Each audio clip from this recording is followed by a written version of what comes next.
안녕, 이규쌤입니다. 9월 세계사 해설 시작하도록 하겠습니다.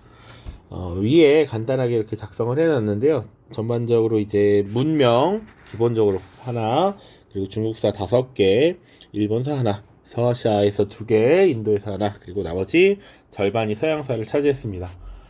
중국사가 보통 4개에서 5개 정도 나오게 되고요. 나머지 이제 각국사 이렇게 보시면 됩니다. 6월보다는 조금 어려웠던 것 같습니다. 근데 6월보다는 어렵지만 객관적으로 뭐랄까 전반적인 난이도 자체가 엄청 막 빡세다 그러진 않아요. 작년 수능보다는 쉽습니다. 그래서 사실은 여러분들 그 고3들 시험 보실 때 그 고3 시험장 가서 이렇게 미리 이렇게 같이 풀어봤는데 이거는 또 50이 나올 수도 있겠다. 운이 좋으면 48 나올 수 있겠다. 뭐 그 정도 생각이 들더라고요. 그래서 48에서 50에서 1컷이 나올 것 같다. 지금 조금 늦게 촬영을 해서 EBS랑 뭐 사설학원들 컷 보는데 EBS만 48이고 나머지는 다 50이더라고요. 그래서 6월보다는 당연히 6월이 너무 쉬웠기 때문에 조금 어려웠고 9월이 작년 수능이나 이런 것들에 비하면 그래도 역시 수월했다. 다만 특징적인 것은 이제 근현대 비중이 확실히 점점 높아진다라는 느낌이 들고요. 그리고 텍스트가 길어지고 있습니다. 그래서 자료를 잘 읽어내야 돼. 자료가 나름 좀 세련되고 고급스러운 느낌이 있어요. 그래서 예를 들어서 아바스 왕조를 묻는 문제 같은 경우는 프랑크 왕국의 카롤루스 대제와 같은 그런 자료를 주고 이제 그 시대에 함께 공존했던 이런 국가들을 묻는 것이기 때문에 텍스트를 조금 잘 읽어봐야 된다.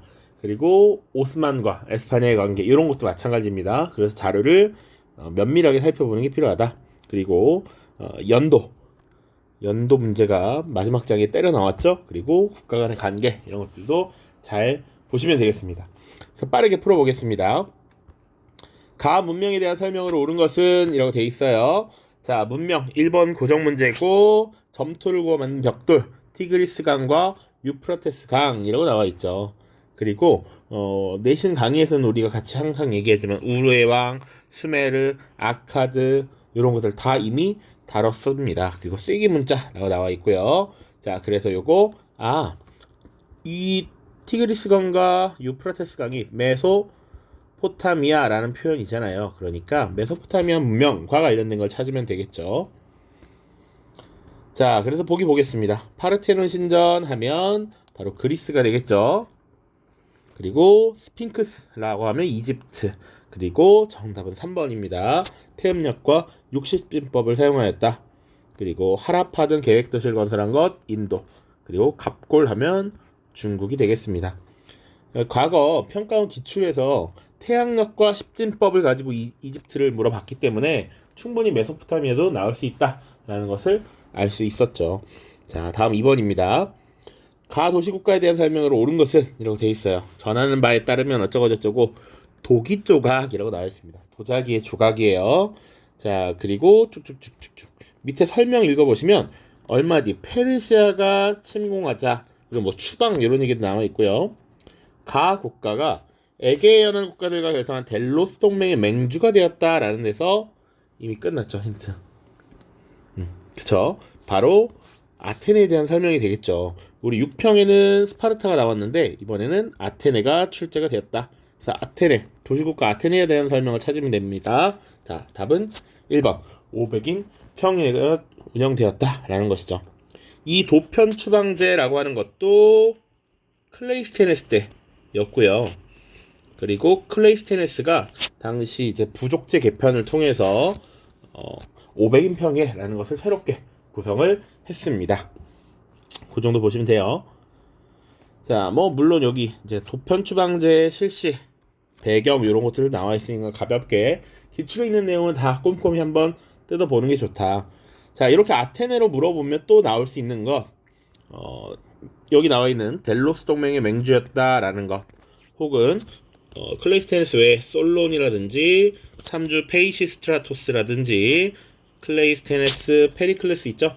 이 페리클레스 시대에 완성된 민주정과 관련해서 수당제와 추첨제를 통해서 이제 시민들이 국가를 위해 봉사할 수 있도록 이런 제도를 마련했다. 이런 거 기억해두면 좋겠죠. 자, 스파르타쿠스의 난을 진압하였다. 이것은 로마 시대 때가 되겠죠. 로마. 크라수스라고 하는 인물입니다. 펠로폰네소스 전쟁에서 승리하였다. 이거 스파르타죠. 아테네를 중심으로 한 델로스 동맹을 격파한 것입니다. 콜로세움 역시 로마고요. 알렉산드리아 건설 알렉산드로스가 되겠죠.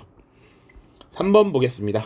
밑줄치 이 나라에 대한 설명으로 옳은 것은 자, 흉노를 공격하려던 이 나라라고 되어 있습니다. 그리고 대월지가 흉노에게 근거지를 빼앗겨서 원한을 품고 있다라는 소문을 접하고 대월지의 사신을 파견해서 협력을 구하려고 했다. 이런 얘기들. 자, 그래서 파견했던 인물이 바로 장건이었죠. 장건. 여기 나와 있습니다. 자, 그래서 이 나라는 한나라 황제까지 물어보면 한 무제 때의 일이죠. 한 무제가 장건을 파견해서 흉노를 상대할 공동의 동맹을 찾으려고 했던 거니까. 자, 그래서 한나라와 관련된 설명을 찾으면 됩니다. 1번 육유 반포하였다. 이거는 정말 많이 나온 선지니까 봐야겠죠. 명 수시력 원입니다. 오경정이 당나라 부품중정제 위진남북조고 폐지는 수나라죠. 그리고 과거제를 시행했습니다. 정답은 5번 향거 리선제를 시행하였다. 자, 지방관이 그 지방의 인재들을 추천하는 제도였습니다. 그래서 추천하는 인재의 기준은 효렴이라고 해서 얼마나 그 부모에게 잘하는가 그리고 청렴한가 이런 것들을 기준으로 삼아서 중앙에 추천을 하고 관리에 등용시켰습니다. 자, 4번 보죠. 가 황제의 통치 시기에 있었던 사실. 힘이 내신이나 이런 데서는 항상 물어봅니다. 그러니까 중국의 역대 왕조에서는 기본적으로 어떤 사실이 있었는가 왕조와 역사적 사실만 매치를 했다면 조금 그렇게 깊게 물어보는 경우에 청나라의 황제를 말고는 사실은 크게 물어보지 않는단 말이죠. 굳이 황제를 묻는다면 진시황 생각하면 꽤 되네요. 한 무제 그리고 명나라의 영락제 그리고 청나라의 강희제와 옹정제 물론 걸룡제도 다 알고 있으면 좋고요. 근데 직접적으로 묻는 건 요거였습니다. 자, 그리고 굳이 하나 더 꼽자면 이 쿠빌라이가 나올 수 있는 것이죠. 쿠빌라이 원나라의 황제 쿠빌라이. 자, 그래서 내용 보시면 가의 명령으로 중통 원보 교초라는 게 발행되었다. 일단 여기서 원나라구나 하는 캐치가 될 수 있어. 자, 그 다음 화북지방 세력이 개별적으로 만든 지폐가 유통되기도 했고, 자, 그가 즉위한 후에 교초를 본격적으로 발행하면서 화폐 통일이 추진되었다. 발행 초기에는 그 가치가 높게 유지됐지만 가가 이만을 중심으로 재건된 왕조를 정복하고 창장강 이남을 통합하는 과정에서 발행량 증가 등의 이유로 가치가 하락하기도 하였다. 자, 남송을 정복했다라는 얘기죠. 이거 남송 정복이라는 얘기니까 자, 여기서 이게 원나라에서도 쿠빌라이 칸이구나 라는 걸 알아내셨어야 합니다. 자, 그래서 이 쿠빌라이 시기에 있었던 사실을 찾아야 해요. 자, 봅시다. 1번 서하가 건국되었다. 자, 서하가 건국된 것이 1038년이거든요. 근데 우리 몽골 혹은 원나라 배울 때 기본으로 13세기잖아. 13세기.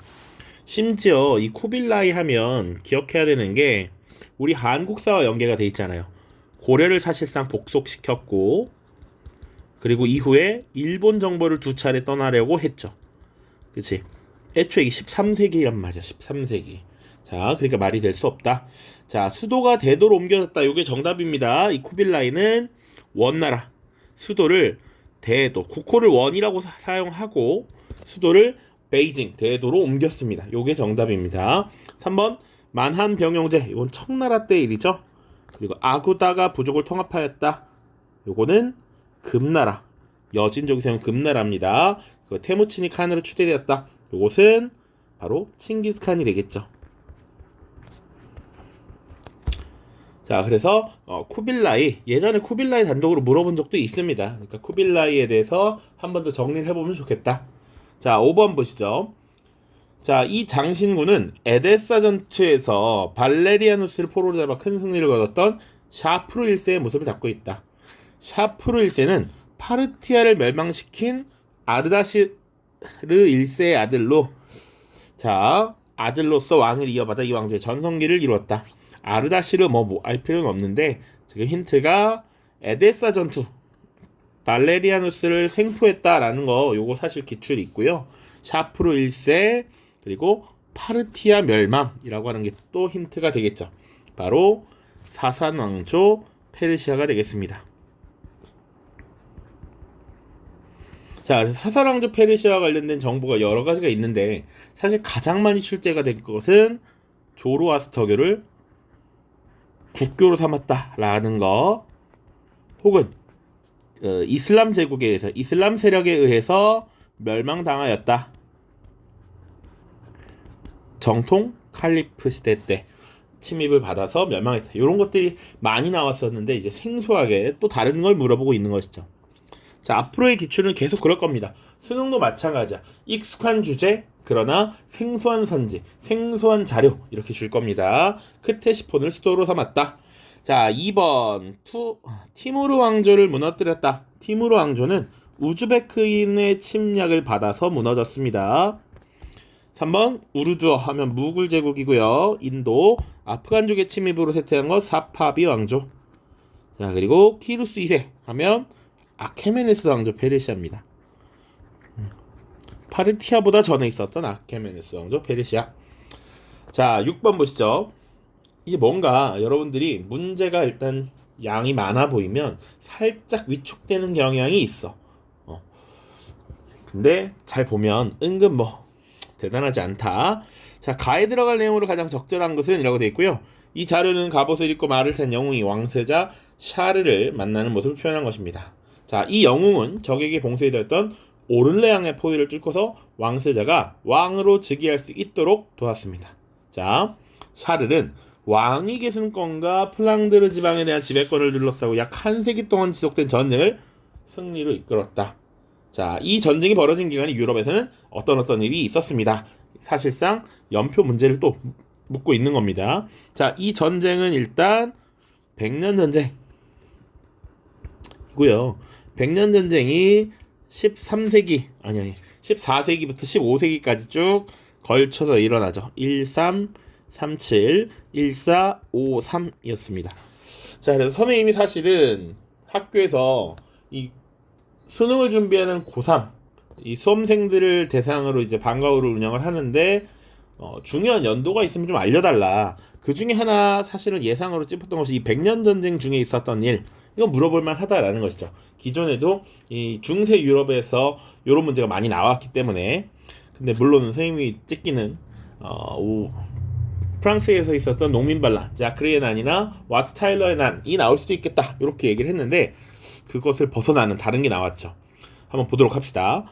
앙리 4세가 낭트 칙령을 반포하였습니다. 낭트 칙령이 뭐였나요?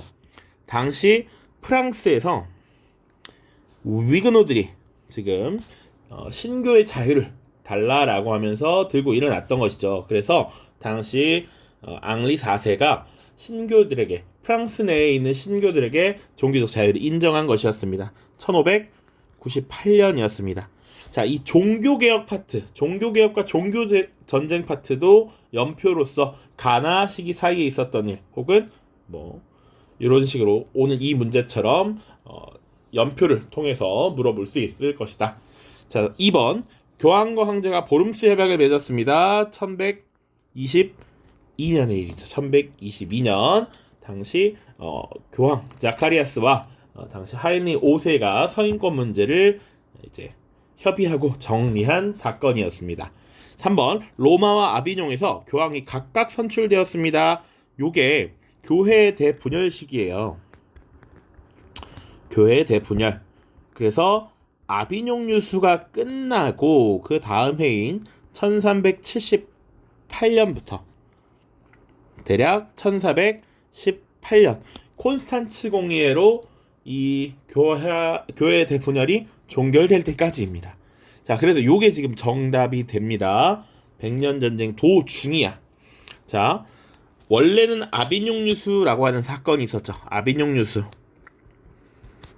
아비뇽 유수는 당시 이제 교황권이 서서히 하락하기 시작하면서 프랑스 왕이었던 필립 4세가 보니파큐스 8세와의 이 권력 투쟁에서 사실상 승리하고 새롭게 교황이 된 이 인물이 교황청을 프랑스의 도시 아비뇽으로 옮겨오면서 사실상 프랑스 왕의 영향력 하에 있었다라는 것이지. 자, 그래서 이 아비뇽 유수 기간에는 교회의 영향력이 굉장히 줄어들고 프랑스 왕의 영향을 받았어. 그러다가 1378년에 새롭게 선출된 교황이 로마로 돌아가게 됩니다. 자, 그런데 이 아비뇽 지역의 프랑스 지역의 주교들이 이 로마로 들어간 교황을 인정하지 않으면서 자기들끼리 교황을 한 명을 더 선출하면서 이런 분열이 일어났던 것이죠. 그래서 3번이 정답이 됩니다. 백년 전쟁 도중에 이 교회에 분열 시기가 있었다. 또 하나 지금 잘 가져가야 되는 것이죠. 4번 라틴 제국이 콘스탄티노폴리스에서 수립되었습니다. 이거 십자군 전쟁 기간이죠. 제4차 십자군 시기 1204년의 일입니다. 베네치아의 상인들이 경제적 목적을 달성하는 데 눈이 멀어서 오히려 이슬람 세력이 아닌 크리스트교 국가였던 이 비잔티움 제국의 수도 콘스탄티노폴리스를 공격하고 일시적으로 라틴 제국을 수립시켰던 것이죠. 자, 5번 교황 우르바누스 2세가 클레르몬 공회를 개최했습니다. 이게 1095년이고요. 그 다음 해인 1096년부터 십자군이 시작된다. 이렇게 보시면 되겠습니다. 자, 그래서 기출을 변형한다라고 했을 때는 일반적으로는 요 클레르몬 공의회와 보름스 해박 사이에 선생님 말을 지금 실수했습니다. 라틴 제국 수립 요 사이에 요런 거 물어볼 수도 있고요. 되게 다양하게 물어볼 수 있습니다. 동서교회 분열이라고 하는 건 1054년에 있거든요. 그리고 보름스 협약 1122년 혹은 그러면 그 사이에 카노사의 굴욕이라고 하는 것이 또 1077년에 있었습니다. 예전 기출은 카노사의 굴욕과 보름스 협약을 주고 그 사이에 지금 클레르몬 공의회 이런 것을 넣었던 것이죠. 1095년이니까요. 이런 식으로 이 중세 유럽 크리스트교와 관련해서 이런 문제가 계속해서 나오고 있으니까 연도를 착착착 잘 정리를 해 놓아야 합니다. 자, 조금만 그래서 더 얘기해 보면 여기 일단 동서교회 분열의 시작이 된 성상 파괴령 726년에 있었고요. 그리고 동서교회가 완벽하게 분열되는 거, 로마 카톨릭과 그리스 정교로 나뉘는 거, 그리고 카노사의 굴욕, 클레르몬 공의회, 보름스 협약, 자, 그리고 라틴 제국의 수립 1204년 있었고요. 또 백년 전쟁 시작 1337년입니다. 그래서 1453년에 끝나고요. 자, 지금 교회의 대분열 시기 1378부터 1418인데 여기가 교회의 대분열.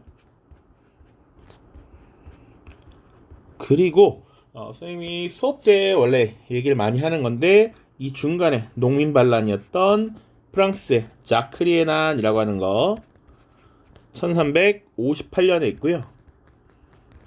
와트 타일러의 난이라고 하는 거 영국에서 있었던 타일러의 난 1381년에 있습니다. 근데 이걸 연도를 교회의 대분열과 묶진 절대 않습니다.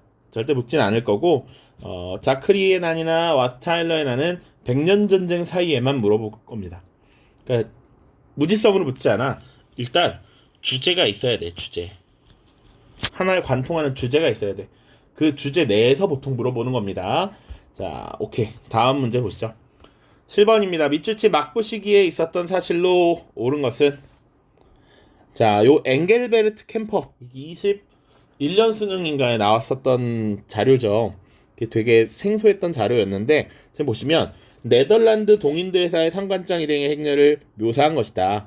네덜란드 상관에서 의사로 일하던 엥겔베르트 캠퍼는 이 여정에 2차례나 참여하여 막부의 쇼군을 아련하였다. 이 막부에 대해서 묻는데 지금 벌써 네덜란드라고 나와 있잖아. 그럼 사실 끝났죠, 그치?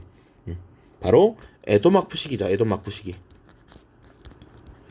그래서 우리 에도 막부 하면 사실은 나오는 건 정해져 있었다고. 산킨 코타이 제도. 근데 이번에 산킨 코타이 제도를 묻지 않은 겁니다. 1번 존인층이 성장하였다. 이게 바로 정답이 되죠. 자, 존인층이 성장하였다. 존인 문화가 발달하였다. 예전에 존인 문화의 발달이라는 주제가 한번 나온 적이 있어. 그러니까 요거 놓치면 안 되는 거죠. 2번 헤이 조교가 건설되었다. 요거 나라 시대. 그리고 오키나와현이 설치되었다. 메이지 정부 시기에 류큐를 합병하고 오키나와현으로 지금 설정을 한 것이고요.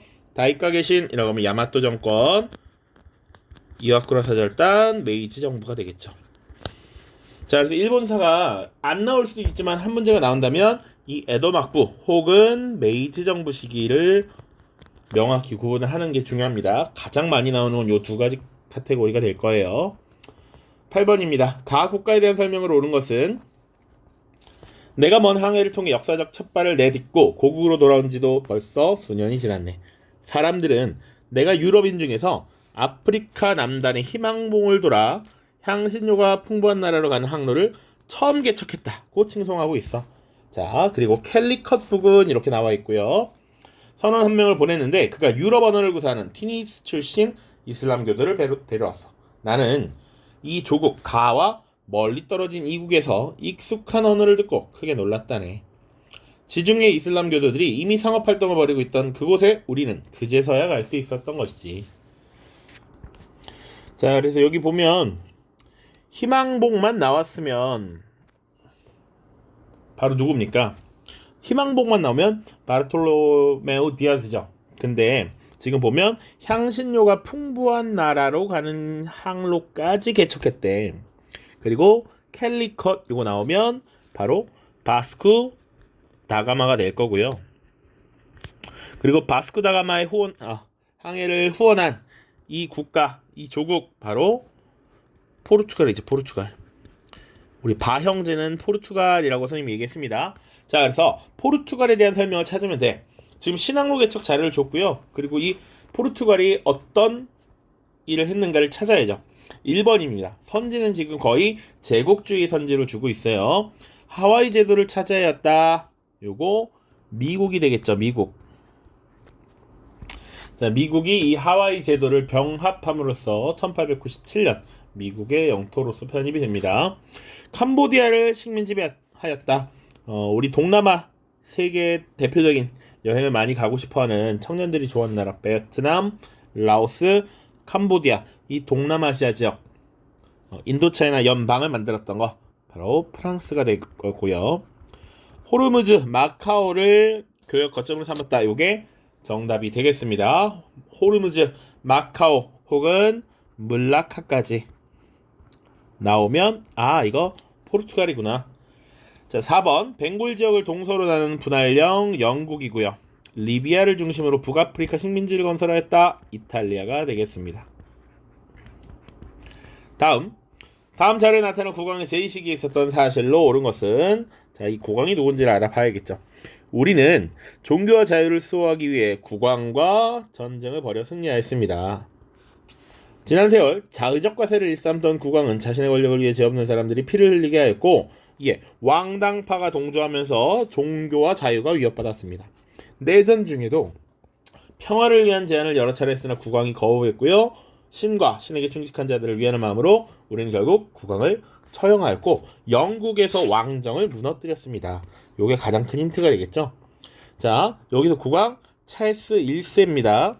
그래서 영국에서 있었던 영국혁명을 주제로 다루고 있고 자, 찰스 1세를 처형한 이후에 영국에서는 왕정이 무너지고 공화정이 들어섰죠.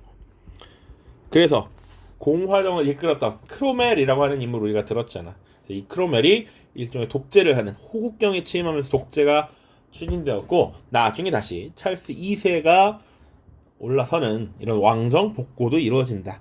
자, 어쨌거나 지금은 찰스 1세 때 있었던 일을 고려하는 거잖아. 근데 여기 보면 자의적 과세를 일삼았어. 그래서 이것에 불만이 많았던 당시 의회파 세력은 권리 청원이라는 걸 제출했죠. 권리 청원. 1628년의 일입니다. 찰스 1세 때. 자, 지금 이 영국혁명이라고 하는 주제는 두 차례의 혁명으로 구성이 되어 있습니다. 그래서 여기는 선생님이 수업을 할 때는 항상 제, 찰, 그리고 여긴 크로멜이 있고요. 찰, 제 이렇게 얘기를 합니다. 제임스 1세, 찰스 1세, 찰스 2세, 제임스 2세야. 자, 영국에는 기본적으로 지금 헨리 8세 때부터 종교개혁이 일어남으로써 영국에는 국교회라고 하는 것이 수립이 되어 있었고요. 헨리 8세의 수장법, 엘리자베스 1세의 통일법 이런 얘기 했습니다. 자, 그런데 스코틀랜드에서 넘어왔던 이 국왕 세력은 가톨릭을 고수했다라는 것이죠. 그러면서 이 국교도와 가톨릭을 믿는 이 사람들이 충돌을 했던 거야. 여기 보면 종교와 자유를 수호한다라는 얘기가 그런 겁니다. 자, 어쨌거나 이 국왕들이 국교의 신도들을 존중하지 않고 자의적 과세를 일삼으니까 충돌이 계속 있었던 겁니다. 자, 뭐 제임스 1세는 뭐 왕권 신수설 이런 걸 계속 또 발표하게 됐고요. 특히 충돌했던 게 이 찰스 1세 때죠. 지금 여기 나와 있는 내전이 등장하고요. 그리고 찰스 1세를 처형하고 크롬웰이 등장하죠. 그래서 이 크롬웰 때 호국경에 취임했다라든지 당시 해상무역을 주도하던 네덜란드를 견제하기 위해서 항해법을 제정한다든지 이런 내용들 나올 수 있고, 그리고 국교회 신도들만 공직에 취임할 수 있도록 하는 뭐 심사법 이런 것들 찰스 2세 때 제정이 됩니다. 심사법, 그리고 뭐 인신보호법 이런 것들도 이때 제정이 되죠. 자, 인신보호법은 왕이 강제로 구금하거나, 그러니까 법적 절차를 따르지 않고 구금하거나 이런 것들을 막기 위한 것이었습니다. 자, 그리고 제임스 2세도 다시 가톨릭을 강요하자 그 외에 여러 과세나 이런 것들도 있었습니다. 그래서 제임스 2세를 몰아내고 명예혁명이라고 하는 것이 나타나게 되죠. 찰스 1세 때 보통 청교도 혁명, 그리고 명예혁명 이렇게 그냥 구분해두면 되겠습니다. 두 차례 혁명을 통해서 영국이 바뀌게 됐고요. 찰스 1세 때 권리청원이라고 하는 문서 지금 제출해서 찰스 1세가 승인하게 만들었고요. 명예혁명 이후에 제임스와 메리 공동왕이었는데, 제임스가 아니죠. 윌리엄과 메리 공동왕이었는데 권리 장전을 승인하도록 했죠. 1689입니다. 자, 10번입니다. 밑줄 친 우리나라에 대한 설명으로 옳은 것은 최근 전쟁의 결과로 체결된 조약이 상원에서 승인되었습니다. 영국 왕의 인도 제국 통치를 경험한 바 있는 키플링은 이 중요한 시기에 백인의 집, 완전 유명하지, 발표하여 우리의 승리가 문명화의 임무를 수행할 기회라고 평가했습니다. 하지만 우리나라가 이번 전쟁을 통해 얻은 마닐라 일대와 괌 등의 현지인들은 우리의 법과 제도를 원하지도 않고 수용할 마음도 없어 보입니다. 쭉쭉쭉 보시면 돼요. 자, 그래서 우리나라를 알 수 있는 단서가 여기 나왔죠. 전쟁을 통해서 마닐라와 괌을 얻었대. 마닐라는 어느 나라의 도시인가요? 바로 필리핀입니다. 필리핀.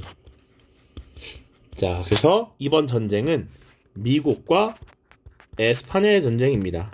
미국과 에스파냐의 전쟁에서 미국이 승리함으로써 필리핀과 지금 괌 이런 지역을 미국의 식민지로 지금 옮겨가게, 이전하게 했던 것이죠.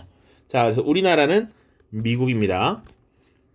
자, 1번 마다가스카르를 식민지로 삼았다. 이건 아프리카 대륙 동쪽 지역에 있었던 큰 섬이죠. 바로 횡단 정책을 추진했던 프랑스입니다. 그리고 주룽반도의 일부 지역을 할양받았다. 홍콩섬과 마주보고 있는 볼록 튀어나온 곳을 이 주룽반도라고 합니다. 바로 영국이 가져갔었고요. 3번 중앙아프리카 지역의 콩고, 요거 선생님이 열심히 밀고 있는 겁니다. 벨기에. 일본으로부터 최애국 대우를 받았다. 요게 미국에 대한 설명이죠. 바로 미일 화친 조약에서 최애국 대우라고 하는 것을 규정했습니다. 1854년의 일이죠. 그리고 아도아 전투에서 메넬리크 2세의 군대에 패배하였다. 요거 이탈리아입니다. 자, 이때 패배함으로써 사실은 에티오피아가, 얘는 에티오피아죠. 에티오피아가 아프리카에서 라이베리아와 함께 지금 독립국으로서 지위를 유지했죠. 그러나 물론 이후에 이탈리아는 무솔리니가 집권한 이후에 에티오피아를 무력으로 다시 1935년 점령을 합니다. 자, 그 다음입니다. 11번 가황제에 대한 설명으로 옳은 것은 자, 이 건물은 황제가 하늘에 제사를 지내던 천단에 있는 기년전입니다. 천단은 가 황제가 수도를 옮기는 과정에서 자금성과 함께 조성했고요. 다음 왕조에서도 계속 사용되었습니다. 자, 이 왕조에서 자금성을 만들었고 다음 왕조에서도 사용했다. 이거 명청대 수도잖아요. 명청시대 궁궐이잖아요. 근데 심지어 수도를 옮겼대.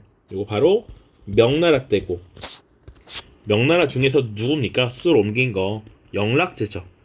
그러니까 명나라가 원래는 난징에서 금릉이라고 하는 곳에서 건국을 했다가 지금 영락제 때 사실은 황제 자리를 영락제가 조카의 자리를 빼앗았잖아요. 그리고 자신의 근거지였던 베이징으로 지금 수도를 옮긴 겁니다.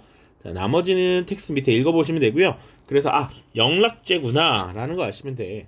영락제는 사실은 나올 게 딱 하나죠. 바로 5번 정화의 함대를 파견해서 명나라 중심의 조공책봉 질서를 구축했다라는 걸 보시면 되겠습니다. 자, 1번 군기처를 설치하였다. 옹정제 때죠. 옹정제. 사고전서를 편찬하였다. 청나라의 건륭제고요. 사고전서는 한족 지식인들을 회유하는 목적도 있지만 그 과정에서 기존의 학문을 집대성하고 청나라에 대한 비판이나 학술적인 이런 것들을 검열하는 목적도 있었다라고 얘기했습니다. 자, 3번의 난을 진압한 것 강희제고요. 재상제도를 폐지하였다. 이거는 명나라의 건국자 홍무제가 되죠. 자, 그래서 만약에 영락제를 물어볼 때 이 재상제도를 폐지했기 때문에 황제가 직접 업무를 보도록 했단 말이지. 기본 시스템은. 왜냐면 환관들의 그런 전횡이 일삼았기 때문에 그런 문제를 없애기 위해서 이런 재상제를 폐지했다라고 보시면 돼요. 그런데 이 홍무제가 재상제를 폐지하고 나서 영락제 때 뭘 시행합니까? 그래서 내각 대학사를 설치하죠. 일종의 서포터라고 항상 얘기했습니다. 황제를 도와서 일을 처리하는 내각 대학사. 그래서 명나라 영락제 하면 특징 내각 대학사, 정화의 함대 두 가지는 반드시 기억하고 계셔야 합니다. 자, 다음입니다. 12번 가나 국가에 대한 설명으로 옳은 것은? 자, 이 그림은 과거 출롱에 정복했던 우리 함대, 우리 가 함대의 모습을 묘사한 것이요. 홍해연안의 일대로 세력을 확장한 우리 병사들이, 우리 가 함대야. 그런데 우리 병사들이 카이로 등지를 장악하여 맘루크 왕조를 무너뜨렸지요. 한편 프랑스와 1세는 피레네 산맥 너머 남쪽의 왕국 나를 압박하고자 이곳에 함대가 주둔하는 것을 허락했죠. 프랑스와는 프랑스의 국왕입니다. 남쪽의 왕국 피레네 너머 남쪽의 왕국 나를 압박한대. 그러니까 우리 지도를 조금만 생각해봐도 이렇게 이베리아 반도 있고 이탈리아 반도 있고 이렇게 북한 반도가 있고 이렇게 이렇게 아프리카가 있잖아요. 그죠? 대략 그린 겁니다. 자, 그러면 프랑스가 여기 있잖아. 프랑스가. 그리고 피레네 산맥이 요겁니다. 요거. 그래서 여기 넘어 남쪽에 이 지역을 압박하고자 했다라는 것이지. 바로 에스파냐를 압박하고자 했다라는 것이죠. 나는 에스파냐야. 근데 가도 보면 카이로 등지를 압박하여 맘루크 왕조를 무너뜨렸대. 그리고 에스파냐를 압박하기 위해서 이 지역의 세력을 갖고 있는 가 나라를 지금 도와준다라는 것이죠. 가가 카이로에 있었던 여기 이 세력을 무너뜨리고 영토를 이렇게 확장해가고 있는 것이지. 그렇죠? 자, 그래서 조금만 더 보면 내용을 봐야 되니까 지우겠습니다.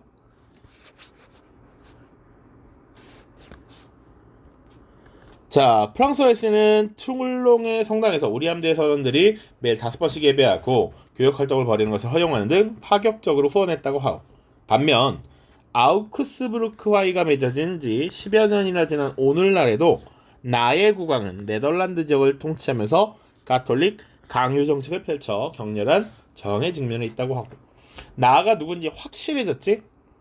나는 역시 에스파냐잖아요. 네덜란드에 가톨릭 강요 정책을 펼쳐서 나중에 독립전쟁이 나타나게 하지. 자, 가는 누구예요?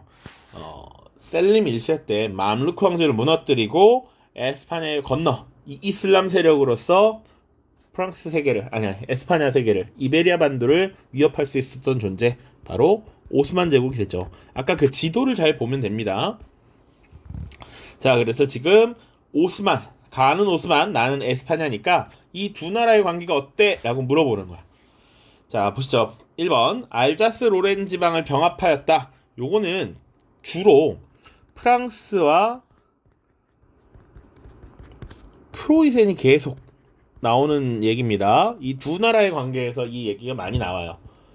자, 또 2번 사보이, 사부아 등을 프랑스에 할양하였다. 요거는 이탈리아에 대한 설명이야. 이탈리아 통일 과정에서 사르데냐 왕국 혹은 그냥 이탈리아라고 생각해도 됩니다.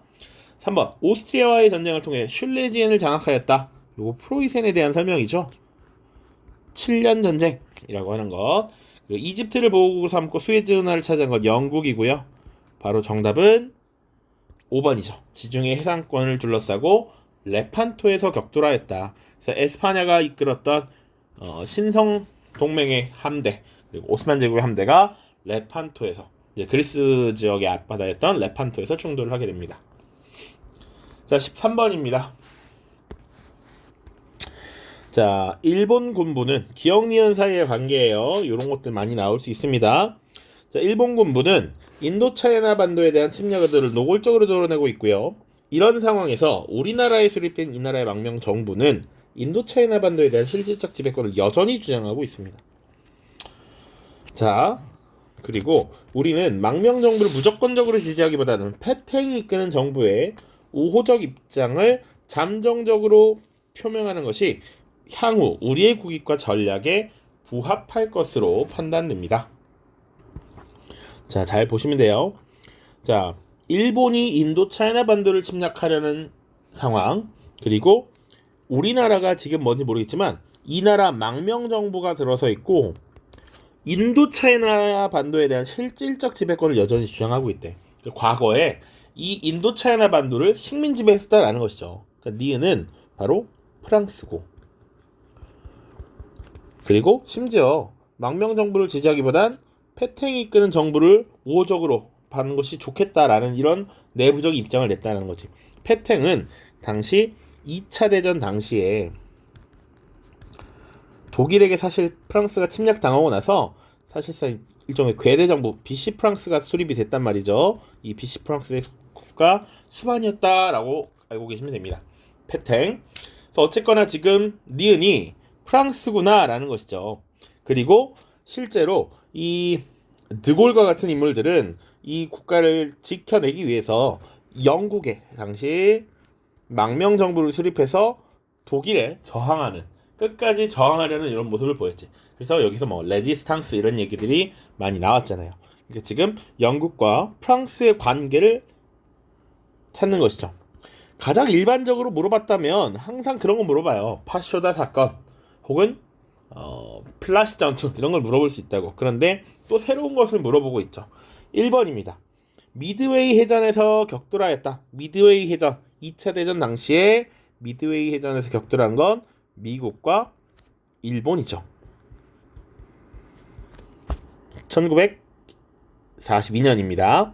소련 등과 함께 독일을 분할 점령하였다. 2차 대전이 끝나고 나서 독일을 분할 점령했던 건 소련, 그리고 영국, 그리고 프랑스, 그리고 미국이죠. 여기는 미국, 영국, 프랑스니까 프랑스와 영국에 대한 설명 맞죠? 왜 갑자기 넘어가지? 자, 3번 전략무기 제한 협정을 체결하였다. 이것은 미국과 소련에 대한 얘기고요. 얄타 회담에 참여하여 전후 처리를 논의하였다. 미국, 영국, 소련이 있고요. 5번 방공협정을 체결하여 추축국 동맹을 결성하였다. 이탈리아, 독일, 일본이 되겠습니다. 됐죠? 자, 다음입니다. 14번 가왕조에 대한 설명을 옳은 것은, 자, 교황 레오 3세를 만나고 아헨으로 들어가던 황제는 자신이 수년 전 가로 보냈던 사절단이 큰 선물을 가지고 귀환하고 있다는 소식을 들었다. 자, 그의 나라는 지중해 동부의 크리스트교 제국과 갈등하는 한편 다마스쿠스의 궁정에서 축출된 세력이 이베리아 반도에 수립한 나라와도 대립하는 상황이었다. 요걸 잘 읽어야 되는 거죠.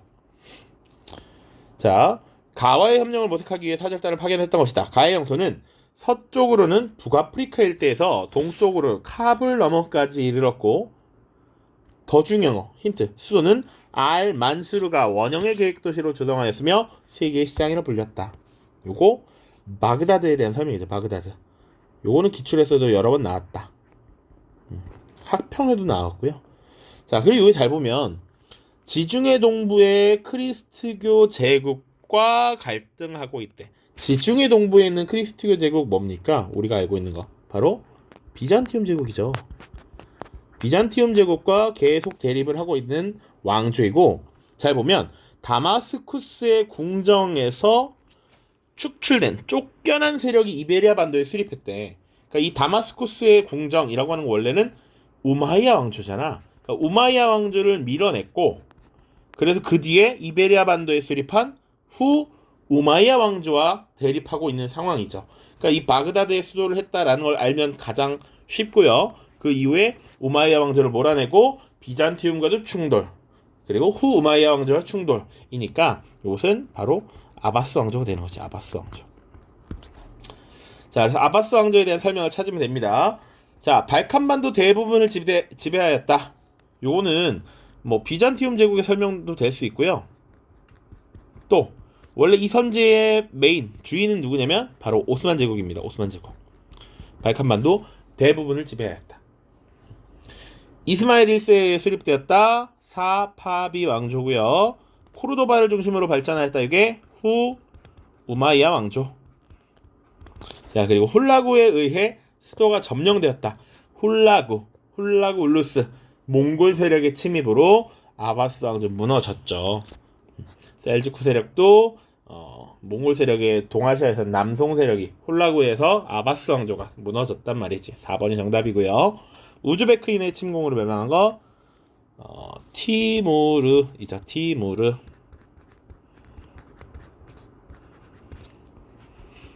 자, 15번입니다. 가 인물에 대한 설명을 옳은 것은 나는 대통령을 보좌하여 중국을 방문하였다.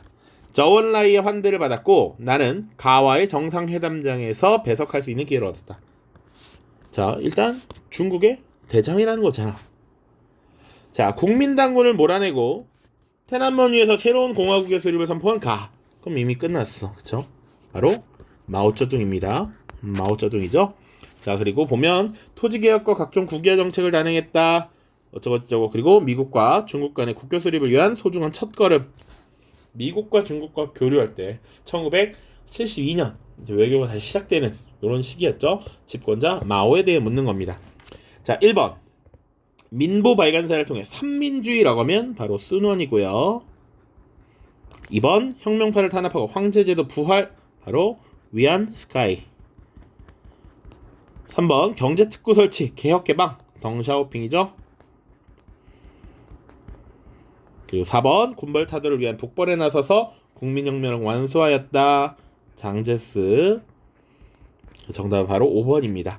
인민공사 설립을 통한 중국식 사회주의 건설, 대약진운동, 이런 것들 마오에 대한 설명입니다. 16번 보시죠. 요게 이제 최근 1년 동안 계속 나오고 있는 나름의 신유형 문제입니다. 한 인물의 행적을 통해서 역사적 사실을 묻는 거.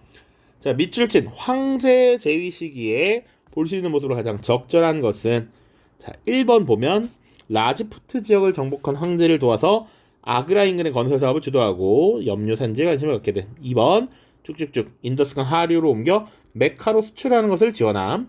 3번 사파비 왕조와의 교역 현황과 물품을 점검하고 황제의 조부이자 약 80년 전 새로운 제국을 건설한 인물의 추모 공간을 방문함. 4번 황제의 치세하에 세력 확장을 도모하던 외국 상인들이 모카를 향해 출항하던 황후의 상선과 분쟁을 일으키자 전령을 급하여 협상을 진행함. 가장 큰 힌트는 이런 정도입니다. 자, 1번 보면 일단 지도에 표시가 북인도 지역이 나와 있죠. 북인도 지역을 정복했어. 일단 지도가 인도니까 그리고 사파비 왕조 교역한대. 사파비 왕조가 16에서 18세기니까 사파비 왕조가 교역한 거 무굴 제국이에요. 무굴 제국. 그리고 황제 조부께서 80년 전 새로운 제국을 건설했대. 요것들을 조합하면 바로 아크바르 대제구나 라는 것. 아크바르 황제.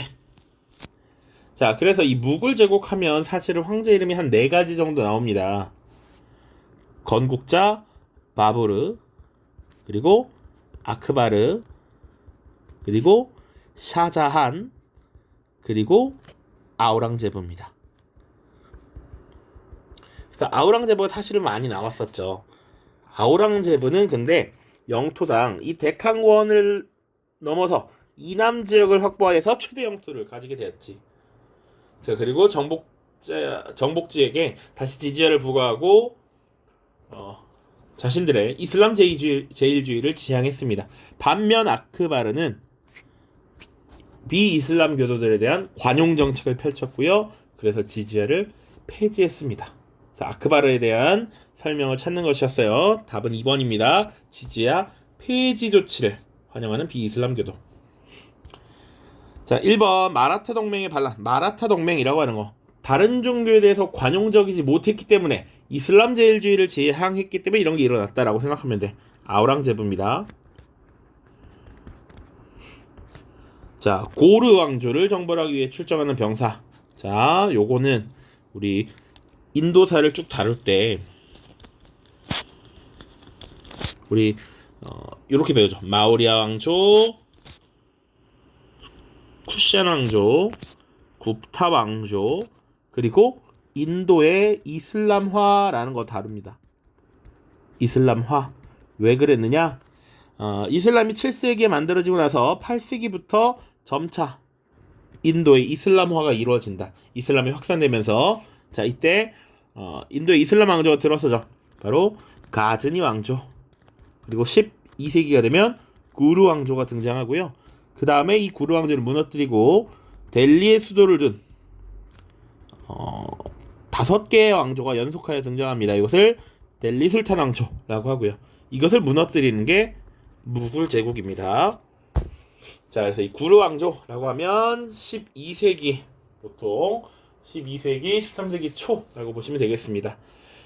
자, 구르 왕조를 정벌한다라고 하면 또 굳이 델리 술탄 왕조, 델리 술탄 왕조를 처음 시작한 개창한 인물 하면 아이바크, 그리고 쿠투브 미나르라는 건축물 같이 기억해두면 좋아요.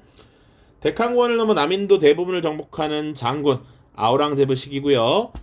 뭄타즈 마할을 추모하는 묘당, 이게 샤자한 때죠. 샤자한 왕비의 추모 묘당을 지었던 것. 자, 그래서 아우랑제부가 사실은 이 샤자한을 몰아내고 황제 자리에 올라서 샤자한을 이 타지마할에 감금합니다. 그거까지 뭐 알 필요는 없지만 아무튼 이 추모하는 묘당이 타지마할입니다. 17번입니다. 가 나아가 작성된 시기에 있었던 사실로 옳은 것은, 자, 가 보면 이곳은 혁명의 열기로 가득합니다. 혁명이 이루어지고 있어. 라틴 아메리카에서 활약했던 혁명가가 혁혁한 성과를 올리고 있고, 시칠리아 섬을 평정한 그는 의용대를 이끌고 나폴리를 향해 출정을 할 준비를 갖추고 있습니다. 나는 팔레르모에서 그를 만나 통합의 열의를 확인하고 최근 우리 미국의 정세 변화에 관해 많은 의견을 나눴습니다. 그의 이런 활약이 남북 간의 심각한 분열로 치닫고 있는 우리나라에 시사하는 바가 매우 크다고 생각됩니다. 미국의 남북 간의 심각한 분열.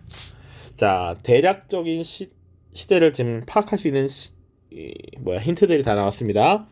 자, 시칠리아 선평정, 나폴리 출정, 의용대, 그리고 가리발디죠. 가리발디. 자, 가리발디가 보통 1859년, 1860년에 이런 이탈리아 남부 지역에 대한 정복 활동을 벌였어. 그리고 미국이 사실상 이 남북 간의 분열이 일어나서 밑에 노예 해방을 염원하는 이런 것들 나와 있죠. 자, 미국이 남북 전쟁을 벌이게 되는 게 1861년부터 65년인데 지금 분열로 치닫았지 전쟁은 일어나지 않았잖아. 1860년이라고 생각을 할 수 있고요. 그러니까 요걸로 알고 요걸로 확인하는 겁니다. 자, 나와 보시면 귀하께서 우리 연방정부를 위해 참전해 주신다면 노예 해방을 염원하는 수많은 이탈리아인들이 함께할 것이라 기대됩니다. 남부 여러 주의 탈퇴로 촉발된 참혹한 내전으로 지난 1년여간 고통받았던 우리 미국인들은 환호할 것입니다.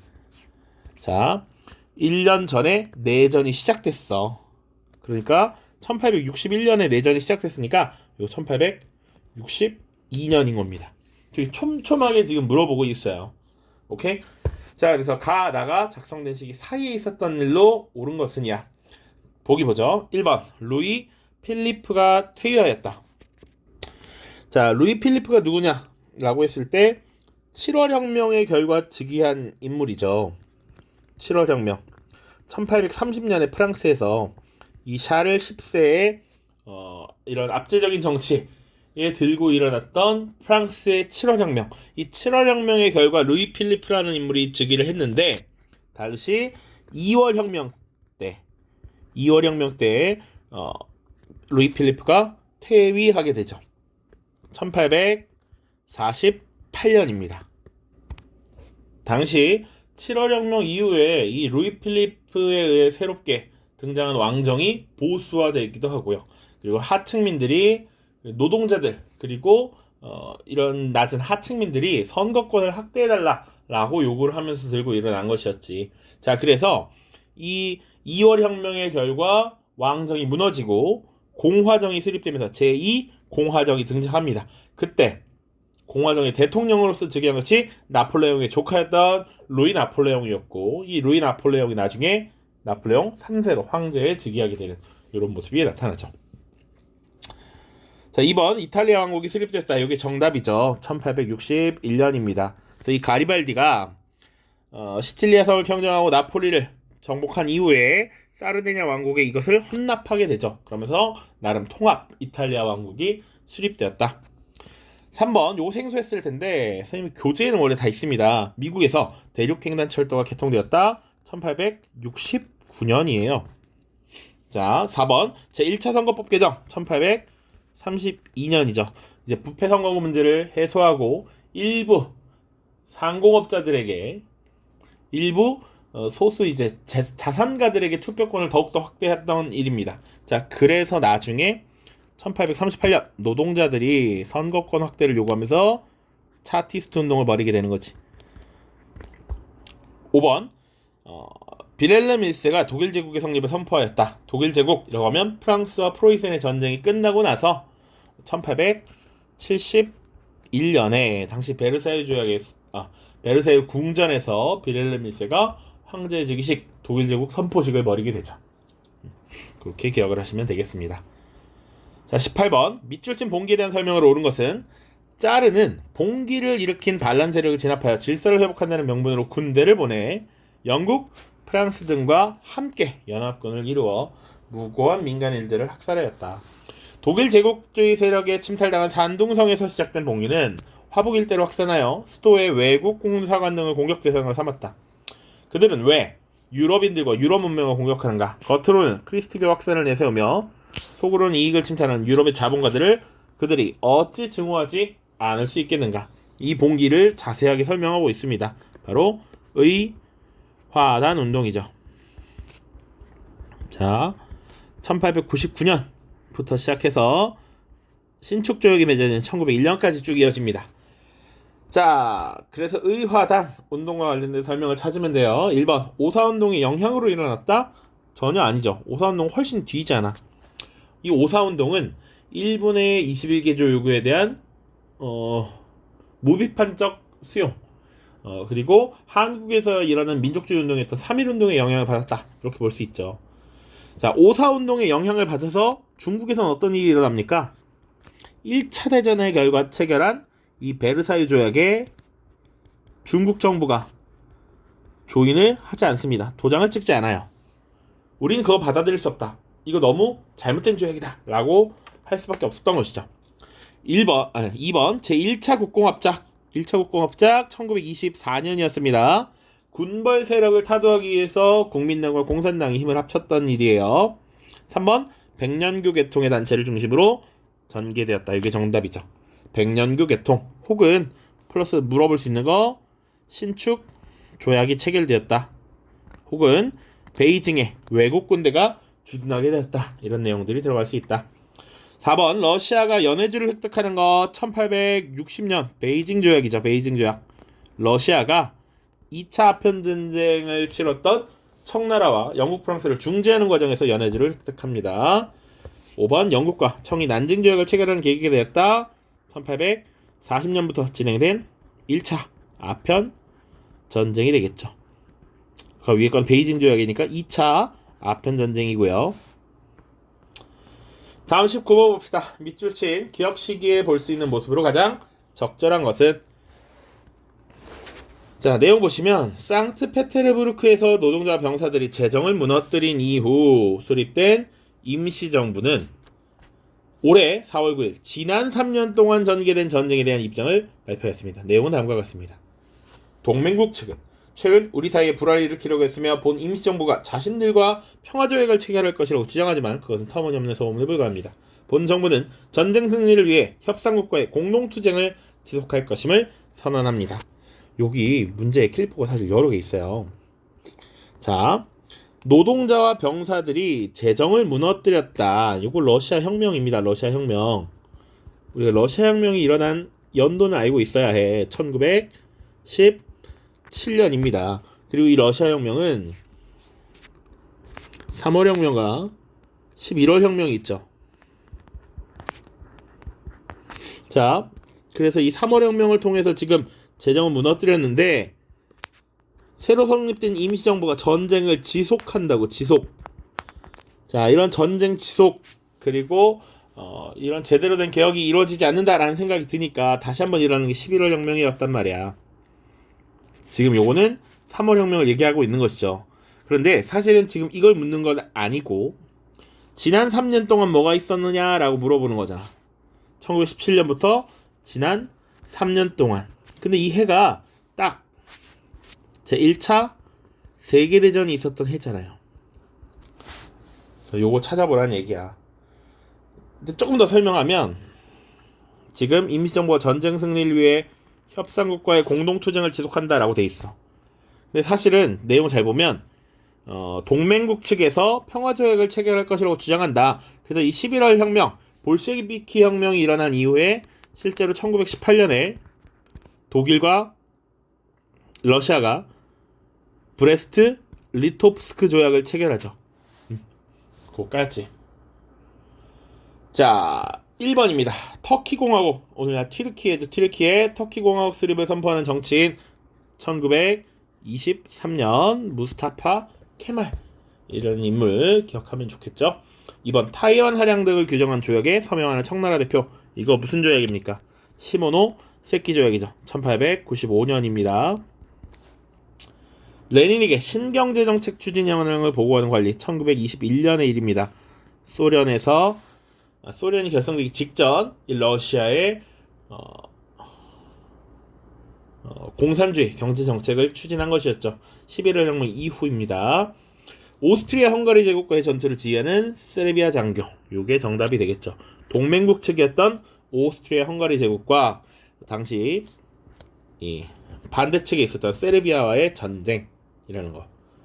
오스트리아 헝가리 제국 하면 기본적으로 독일과 함께 동맹국을 결성하면서 범게르만주의에 속하는 진영이고, 세르비아, 러시아 이런 나라 범슬라브주의 하에서 지금 대립하게 되었다라는 것이죠. 1914년에 전쟁이 시작되니까 이게 정답이 될 수 있다.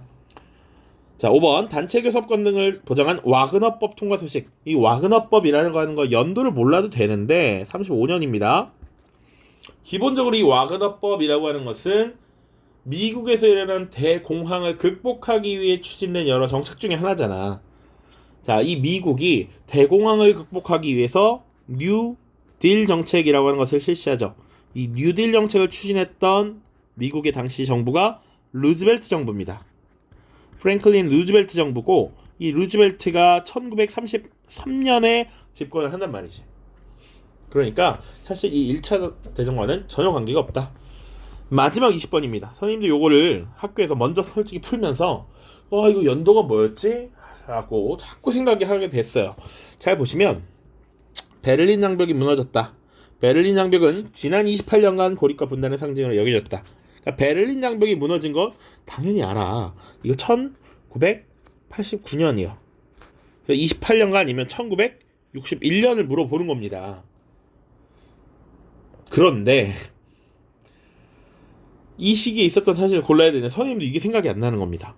쉽지 않았어요. 답을 푸는 지장이 없어. 이 반둥회의 1955년 너무 명확하거든. 답은 찾는데 이게 몇 년이었지? 막 이렇게 생각을 하게 되더라고요. 자, 닉슨 덕트린 탈냉전의 시작이라고 할 수 있는 거였죠. 리처드 닉슨이 발표했던 1969년의 일입니다. 아시아 지역에서의 내전이나 이런 것들을 스스로 알아서 해결하라 라는 것이었지. 더 이상 미국이 직접 개입하지 않겠다라고 하는 것을 설명한 겁니다. 쿠바 미사일 위기 1962년이죠. 그런데 선생님이 당황했던 건 유럽 연합을 물어보거나 세계 UN을 물어보거나 국제 연합을 물어보거나 그런 식이었는데 사실은 유럽 연합도 아니고 유럽 공동체를 물어봐서 헷갈렸다는 얘기지. 그래서 고민했었습니다. 자, 이게 1967년이래요, 둘 다. 유럽 공동체와 아세안 모두 1967년입니다. 선생님도 한 번 더 깜짝 놀라서 이제 공부를 해야겠다라는 생각을 더 하게 되는 문제였습니다. 그러니까 20번 항상 보통은 제3세계 혹은 냉전 탈냉전 요게 기본적인 사항이잖아요. 그리고 최근에는 이 제3세계 해서 반동회의 평화시범칙 비동맹 중립주의 이게 항상 답이었단 말이야. 답은 그대로 나왔는데 문제가 이제 시기 문제로서 여러분들이 좀 까다로웠을 수 있겠다. 현재 EBS에서도 가장 오답률이 높을 것으로 예상하고 있습니다. 20번 밑줄 친 기억 사이에 있었던 사실을 옳지 않은 것 반둥회의였습니다. 반둥회의. 자, 지금 이렇게 20문제 다 살펴봤는데요. 생각보다 이제 자료를 잘 봐야 된다. 기본적으로 중국사는 평이하게 이지하게 나왔는데 예를 들면 텍스트를 잘 봐야 되는 건 기본적으로 12번 같은 거 12번 그리고 심지어 가나 국가에 대한 설명이니까 그리고 13번도 13번도 어렵진 않은데 잘 보면 좋고요. 14번이 여러분들 조금 텍스트를 잘 봐야 된다. 텍스트에 대한 이해를 잘 해야 된다. 14번. 자, 그리고 항상 이제 신유형으로서 여러분들이 괜히 일단 보면 위압감을 느끼는 16번, 17번, 그리고 19, 20 이렇게 시기, 연도 이런 것들을 암기해야 되는 문제는 잘 준비를 하는 것이 좋겠다. 선생님도 학교에서 학생들의 요청으로 어쨌거나 연도로 암기해야 될 연도들을 좀 정리를 하고 있습니다. 가급적이면 꼭 10월 내에 올려서 여러분들이 도움을 얻을 수 있게 하면 좋을 것 같아요. 자, 아무튼 고생 많으셨고요. 여기선 못 봐도 괜찮습니다. 11월에 잘 보면 되니까요. 자, 모두 고생 많았습니다. 안녕.